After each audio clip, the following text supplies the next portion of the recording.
आज की हमारी कहानी है कि जब आप समस्याओं की वजह समझ लेंगे तो उनका समाधान आसान हो जाएगा। एक बार की बात है, बुद्ध ने सभी शिष्यों के सामने एक रस्सी में 3 गांठें लगाई और सभी शिष्यों से पूछा, क्या यह वही रस्सी है जो गांठ बांधने से पहले थी?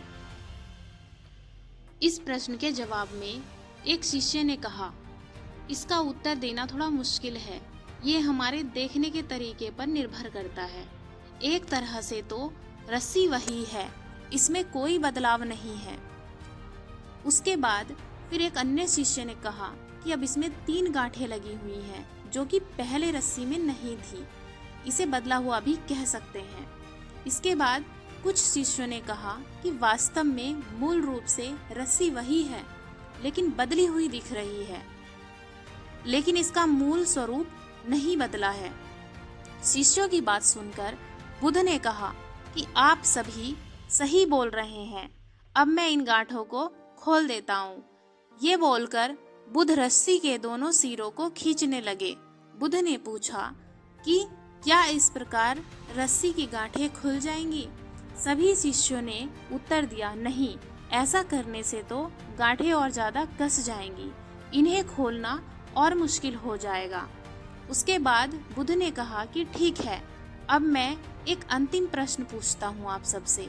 इन गांठों को खोलने के लिए हमें क्या करना होगा? तो शिष्यों ने कहा, इन गांठों को खोलने के लिए हमें पहले इन गांठों को ध्यान से देखना होगा, जिससे हम जान सके कि इन्हें कैसे खोला जा सकता है। इसके बाद हम गांठें आसानी से खोल सकते हैं। बुद्ध शिष्यों के इस जवाब से संतुष्ट हो गए और उन्होंने कहा कि ये सही बात है। हम अपने जीवन की परेशानियों में फंसे रहते हैं और बिना कारण जाने ही उनका हल खोजने लगते हैं, जबकि हमें पहले समस्याओं के मूल को समझना चाहिए। जब समस्याओं की वजह समझ आ जाएगी तो उन्हें सुलझाना बहुत आसान हो सकता है।